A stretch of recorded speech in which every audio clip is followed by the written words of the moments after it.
Right now, the largest active volcano in Europe is doing something that defies everything geologists once believed. It is not erupting, it is not exploding, it is moving, silently, relentlessly, toward the sea. Mount Etna, the colossus towering more than 3,000 meters over eastern Sicily, is sliding into the Ionian Sea. Its southeastern flank is creeping downslope at a pace that sounds harmless until you understand what it means. Why is a mountain moving? What force could drag hundreds of thousands of years of accumulated rock toward the ocean floor? And what happens if that slow creep suddenly accelerates into something catastrophic? To understand why scientists across Europe are watching Etna with growing unease, you first need to grasp the sheer scale of what is in motion. This is not a hillside. This is not a riverbank slowly eroding. This is a volcanic structure exceeding 3,400 meters in height, built over roughly 500,000 years of eruptions. Layer upon layer of lava flows, ash deposits, and volcanic debris have accumulated into one of the most massive geological edifices on the continent. When researchers at the Open University in the United Kingdom measured the volcano's movement using hundreds of GPS stations, they found the entire structure drifting toward the Ionian Sea at approximately 14 millimeters per year. 14 millimeters sounds insignificant. It is barely the width of a fingernail. But that number is a deception. When the moving object weighs billions of tons, when it stretches from snow-capped summit craters down to the dark seafloor of the Ionian Basin, the energy embedded in that creep becomes immense. The southeastern flank facing the sea is not behaving like a stable mountain wall. It is behaving like a massive block slowly losing its grip on an inclined surface. The ground beneath the vineyards and orchards of eastern Sicily is in quiet, constant motion, and the ground beneath it is helping it fall. For decades, the scientific consensus held that magma was responsible. Geologists believed that pressurized molten rock inside the volcano pushed the flank outward, shoving it toward the coast. This explanation was elegant and intuitive. It was also incomplete, and in a critical way, misleading. Research published in Science Advances by a team led by Morelia Urlap at the Geomar Helmholtz Center for Ocean Research revealed a far more troubling reality. The dominant force pulling Etna's flank toward the sea is not magma, it is gravity. The base of the volcano rests on soft, clay-rich sediments, a gently inclined layer that slopes toward the Ionian Sea. As the volcanic pile grows heavier over millennia, gravity drags the flank downslope along this lubricated surface. Imagine a concrete block sitting on a wet, tilted ramp. Slowly, imperceptibly, it slides. Magma intrusions still play a role, but they act as accelerators, not as the engine. That distinction changes everything. If magma were the sole driver, the threat could be managed by monitoring eruptions and tracking molten rock beneath the surface. But gravity never stops.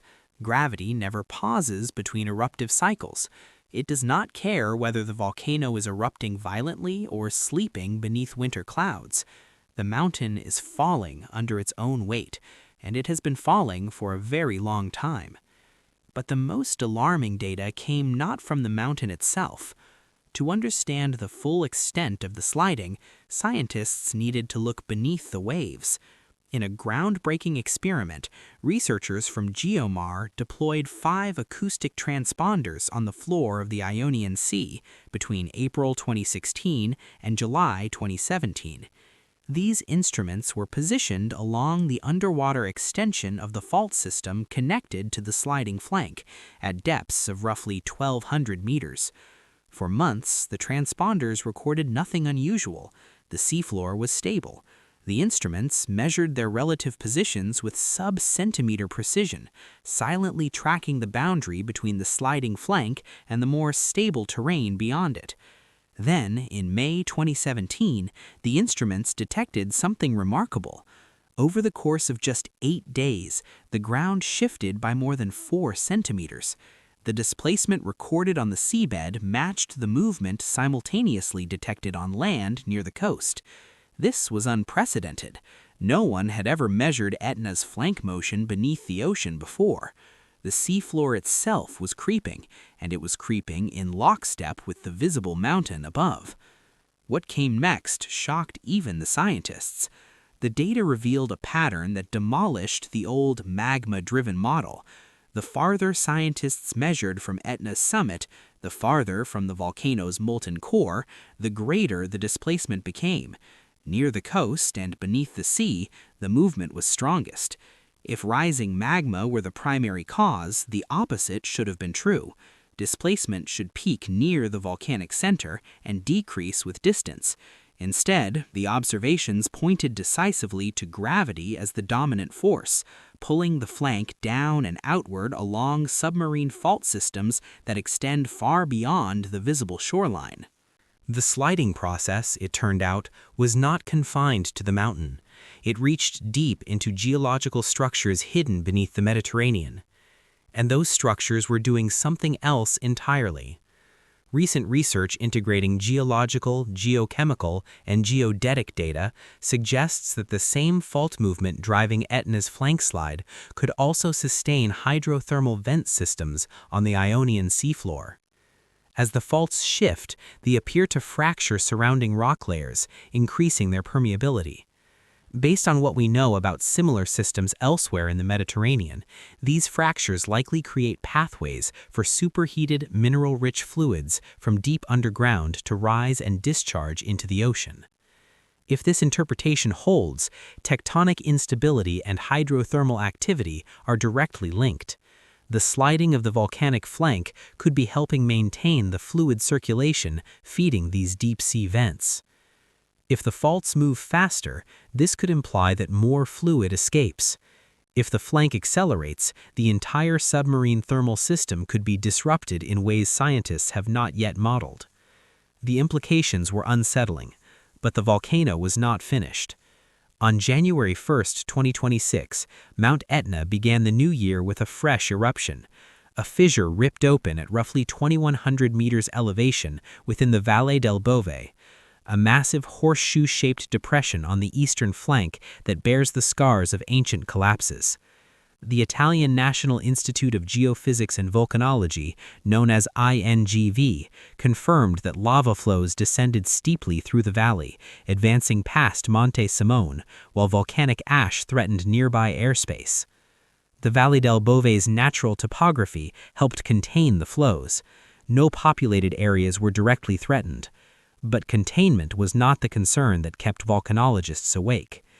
The eruption confirmed that pressurized magma is still actively circulating within the volcanic plumbing system.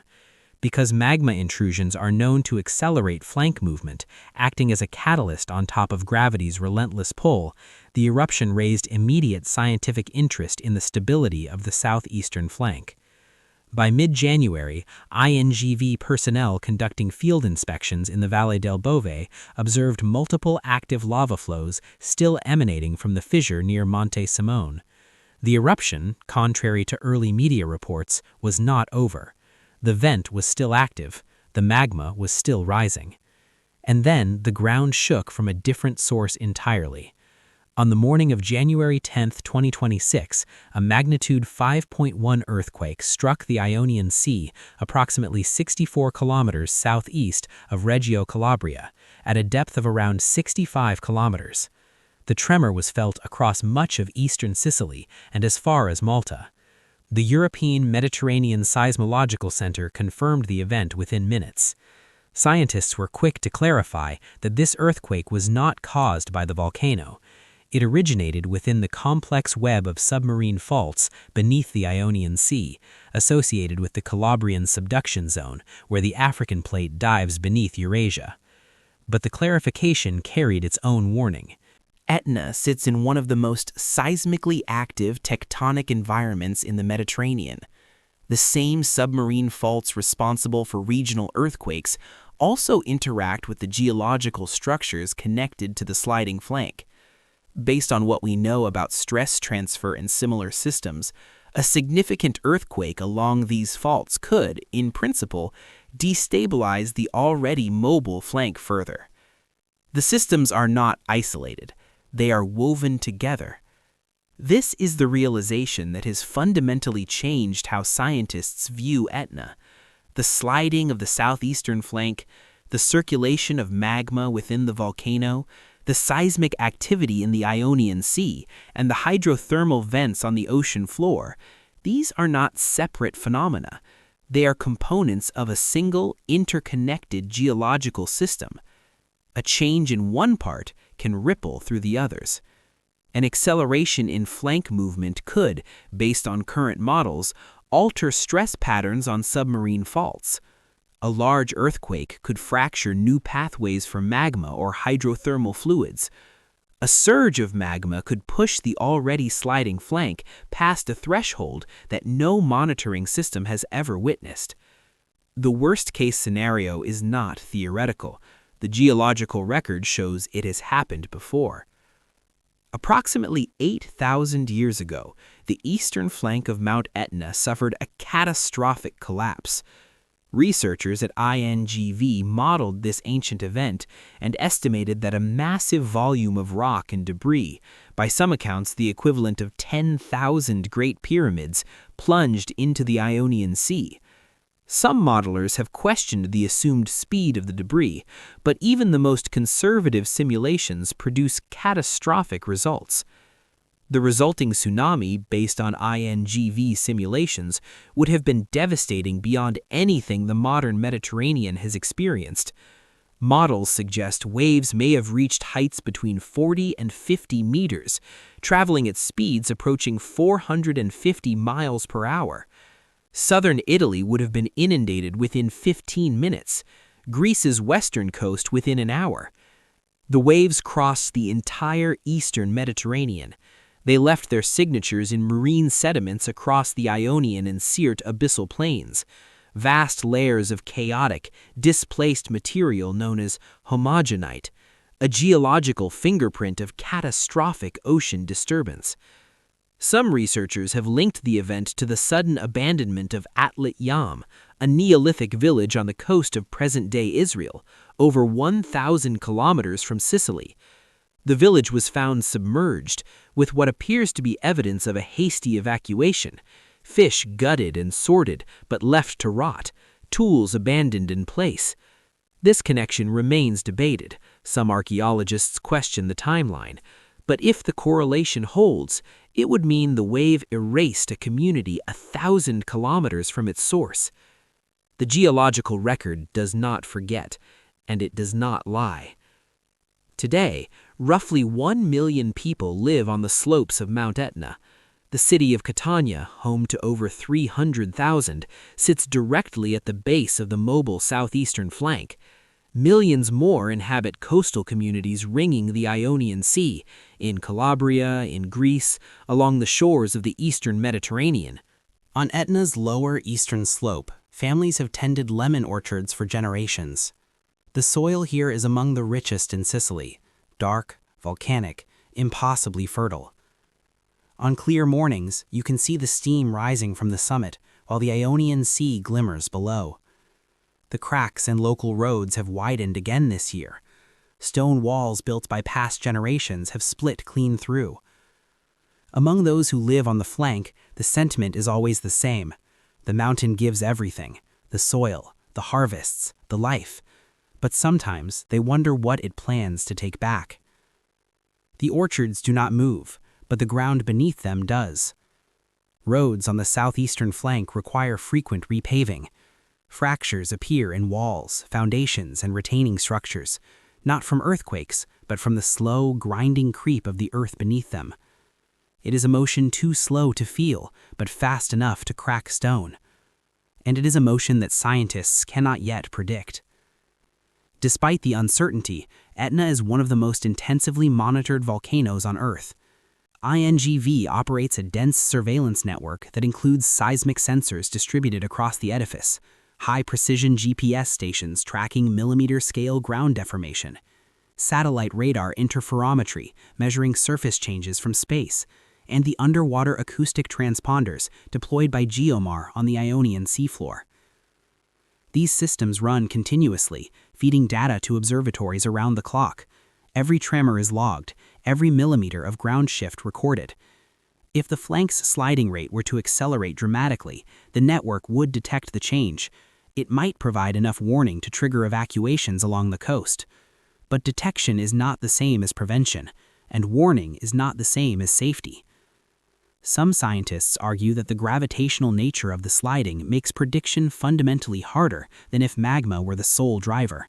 As Morelia Erlob, who led the GeoMar seafloor study, put it, "We know from the geological record that volcanoes with gravitational instability have collapsed." Others counter that the current monitoring density is sufficient to catch early warning signs. The scientific community remains divided on how much lead time a catastrophic acceleration would actually provide. No one disagrees on what the consequences would be. The latest research reinforces a conclusion that grows more urgent with each passing year. The relationship between Etna's volcanic activity, the submarine fault network, and the hydrothermal systems beneath the Ionian Sea is far tighter than anyone previously understood. Any change in the flank's sliding rate could influence regional seismic behavior, disrupt underwater vent ecosystems, and, in the most extreme scenario, trigger a tsunami capable of reaching coastlines across the eastern Mediterranean within hours.